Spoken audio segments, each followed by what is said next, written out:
Hi! Hello! Welcome back to our channel. So, బయట చలి చాలా పెరిగిపోయింది కదండీ!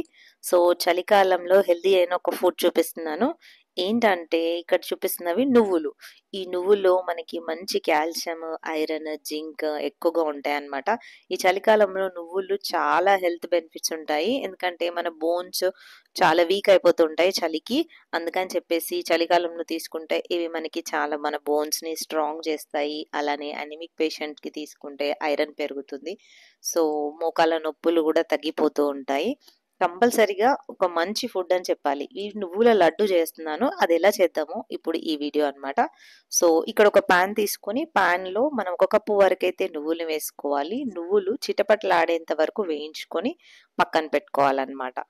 ఈ నువ్వుల లడ్డు రోజుకు 2 తిన్నా కూడా చాలా హెల్త్ బెనిఫిట్స్ అయితే చాలా ఉంటాయన్నమాట. సో, నెక్స్ట్ అదే పాన్‌లో ఒక కప్పు వరకైతే మనకి బెల్లం తీసుకోండి. బెల్లం కొద్దిగా మునిగేంత వరకు మాత్రమే వాటర్‌ని పోయాలన్నమాట. లేకపోతే పాకం అనేది రావడం కష్టంగా ఉంటుంది.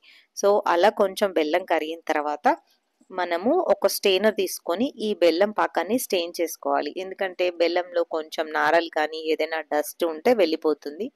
సో, బెల్లం కూడా ఐరన్ రిచ్ ఫుడ్ అనే చెప్పాలి. సో, కంప్లీట్‌గా ఈ చలికాలంలో నువ్వులు, బెల్లం అనేది బెస్ట్ కాంబినేషనే. నెక్స్ట్ ఒక పాన్ తీసుకొని మనం ఏదైతే స్టెయిన్ చేసుకున్న బెల్లం పాకం ఉంది కదా! అదే ఆ పాన్‌లోకి ట్రాన్స్‌ఫర్ చేసుకొని కొద్దిగా పాకం వచ్చేంత వరకైతే మరిగించుకోవాలి.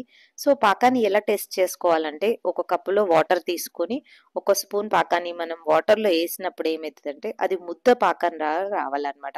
అప్పుడే మనకి నువ్వులో ఇప్పుడు మనం ముద్దలు కదా చేసుకోవాల్సింది. అందుకని ఇక్కడ ముద్ద పాకం వస్తే మనకి పర్ఫెక్ట్‌గా నువ్వుల లడ్డు చేసుకోవడం అవుతుందన్నమాట.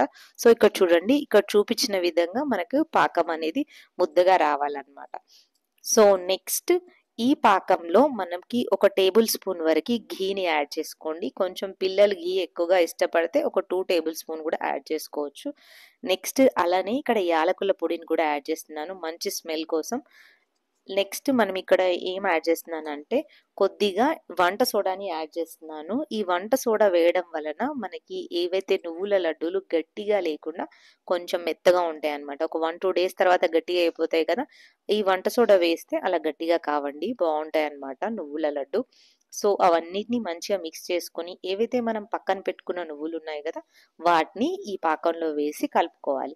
కొంచెం పాకం మీకు లూజ్‌గా అనిపిస్తే మరొకసారి స్టవ్ ఆన్ చేసుకొని కొంచెం వేడి చేసి దగ్గరగా వచ్చేంత వరకు మీరు కలుపుతూ ఉండాలన్నమాట. సో, ఇది స్టవ్ ఆఫ్ చేసుకున్న తర్వాత కొంచెం వేడిగా ఉన్నప్పుడు మాత్రమే మనకి ఇక్కడ నువ్వుల లడ్డూని కట్టుకోవడం వీలవుతుంది. చల్లగా అయితే గట్టి పడిపోతాయన్నమాట. సో, ఇక్కడైతే మన పాకం చూడండి కొంచెం గట్టిగా అయింది. ఒక 5 మినిట్స్ తర్వాత కొంచెం మనకి గట్టిగా అయిపోతదనమాట. సో, ఇక్కడ నేను ముద్దలుగా కడదామనుకుంటే చాలా చాలా వేడిగా ఉంది. చేతులు కాలేలా ఉన్నాయన్నమాట. సో, అందుకోసమని నేనిక్కడ ఏం చేశాను ఒక ప్లేట్ తీసుకొని ప్లేట్‌కి కొంచెం ఆయిల్ రాసుకొని ఆ వేడి వేడిగా ఉన్న ఆ నువ్వుల పాకాన్ని ఆ ప్లేట్ మీద వేసుకొని చేతులు వాటర్‌లో ముంచి ముద్దలుగా చేసుకుంటున్నాననమాట. మీకు వాటర్‌లో ముంచినా ఇవేం ఖరాబ్ కావండి. అలానే ఉంటాయి. మనం బాగా మొత్తం వేళ్ళని కదా ముంచేది. మీరేం టెన్షన్ పడాల్సిన పని లేదు. సో, అలా అయితే నేను ముద్దలుగా కట్టుకున్నాను. నాకు వేడిగా ఉంటే చేతులు చాలా కాలుతున్నాయి కాబట్టి అలా చేశాననమాట. మీకు అనిపిస్తే మీరు కూడా ఈ టెక్నిక్ ఫాలో అయిపోండి. ఫైనల్‌గా అయితే మన నువ్వుల లడ్డు షైనీగా తినడానికి ఎంతో యమ్మీగా ఇక్కడ రౌండ్‌గా రెడీ అయిపోయిందనమాట. ఇది ఇప్పుడు టేస్టింగ్ టైమ్. సో, ఈ టేస్టింగ్ టైమ్‌లో మా పాపొచ్చింది. పిల్లలకి కూడా చాలా హెల్తీ అని చెప్పాను కదా! 1-2 లడ్డూలు రోజు తినొచ్చనమాట పిల్లలైతే. ఎదిగే పిల్లలకి బోన్స్ స్ట్రాంగ్‌గా ఉంటే వాళ్ళ హైట్ పెరగడానికి కానీ, వాళ్ళు ఏదైనా గేమ్స్ ఆడుతున్నప్పుడు కానీ స్ట్రాంగ్‌గా ఉండాలంటే కంపల్సరీగా మీ డైట్‌లో ఈ నువ్వుల లడ్డూలు యాడ్ చేసుకోండి. ఇవైతే చాలా చాలా బాగా వచ్చాయి.